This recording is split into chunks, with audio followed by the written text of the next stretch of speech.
How to check Yahoo Mail login history.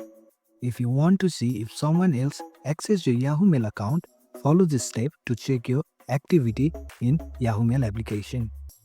Open your Yahoo Mail application. Tap onto the profile icon from top left corner. From the pop-up, select Manage Accounts. Tap on Accounts. In the Account section, you have to tap on Recent Activity.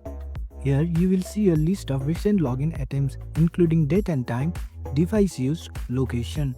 Look for any suspicious login from unknown devices or location. If you see an unknown login, take this step. You can change your password immediately. You can enable two-step verification, log out of your all device. And that's it. Now you know how to check your Yahoo Mail login history. Thanks for watching. If you found this helpful, give it a thumbs up and consider subscribing for more tutorials. Drop a comment if you have question or suggestion for future videos. And don't forget to check out our playlist.